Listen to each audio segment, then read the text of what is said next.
Welcome to the Fear and Greed Business News Afternoon Report for Thursday, the 13th of June, 2024. I'm Sean Aylmer. Every afternoon, we've got the 5 stories that happened today that you need to know about. Story number 1, the unemployment rate fell to 4% last month after net 40,000 new jobs were created, according to the Australian Bureau of Statistics. The labour force data didn't move markets much, though overnight news in the US did. More on that shortly. The S&P ASX 200 closed up 0.4% to 7,750 points. The banks were strong. National Australia Bank hit a new 9-year high. Goodman and REA Group were up 3%. CSL and WiseTech Global jumped 2%. And Wesfarmers rose 1.3%. The laggard among the large caps was Macquarie Group, which fell 1.3%. In corporate news, ASX Limited shares tumbled after the market operator flagged that its forecast for technology spending in the financial year will be elevated. Now, technology spending and the failure to introduce new technology has been a bugbear for several years at the exchange. Its share price closed down 8% today, worst among the top 200. Story number 2, it was a very busy night on Wall Street. May consumer price index figures were released in the US, and they show a general easing of price pressures.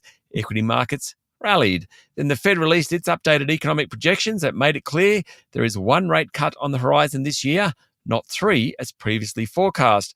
Wall Street then fell. Fed Chair Jerome Powell said the CPI figures were confidence building, and he reiterated that what the Fed does is data dependent. The 3-month annualized core CPI was 3.3% for those 3 months at the end of May, down from 4.2% for the 3 months at the end of February. That's good news. The bottom line to all this, inflation is unambiguously falling, and the Fed is thinking about when to cut rates. Markets reacted with a broad-based S&P 500 finishing nearly 1% higher to a record closing level. The tech-heavy Nasdaq Composite jumped 1.6%, also to a record closing level. Story number 3, a Senate inquiry has found that the Big Four accounting firms should be subject to stricter oversight and regulations, more in line with other businesses their size, and contracts over $15 million should be approved by Parliament. The Senate committee found the Big Four operated in a grey area, and it recommended sweeping changes to how the firms are regulated, including a review of legislation governing partnerships and parliamentary examination of consultants and professional bodies. The recommendations include putting government contracts worth more than $2 million under much heavier scrutiny, establishing a committee to approve any project over $15 million, tougher guidelines for managing conflicts, and tighter transparency measures. The inquiry follows a scandal involving PwC, where a former partner shared confidential tax information with others in the firm who then used it to win new clients. Story number 4, Building Group CSR is set to be delisted from the ASX after shareholders today voted in favour of the buyout offer from French company Saint-Gobain. It follows shareholders yesterday voting for Adbri to be taken over by an Irish group, and will take the number of delisted ASX companies this year to around 33.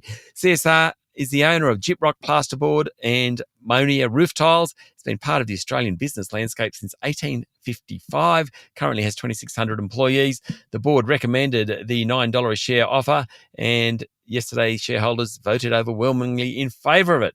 Now, CSR began life as the Colonial Sugar Refining Company, ultimately morphed into a building products group.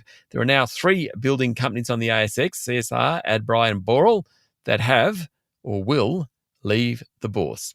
And story number 5, the federal opposition is backing a campaign to lift the age limit on social media from 13 to 16 years, with opposition leader Peter Dutton calling it a sensible measure and a well-balanced approach. Mr. Dutton said he would lift the minimum age to 16 within 100 days of taking office if elected. The 36-month campaign, fronted by Nova's Michael Whippley, has been pushing the lift in the minimum age. Mr. Dutton said it's a huge confronting world for kids, and the idea is a sensible measure. He said we need to call out the companies who are only interested in profit and the number of subscribers rather than the welfare of the viewers. That's it for the afternoon report for Thursday, the 13th of June, 2024. Don't forget to hit follow on the podcast and find Fear and Greed on LinkedIn, Instagram, X, TikTok and Facebook. Join Michael Thompson and I tomorrow morning for the Fast 5 by Fear and Greed. The top 5 business stories you need to know in just 5 minutes. I'm Sean Aylmer. Enjoy your evening.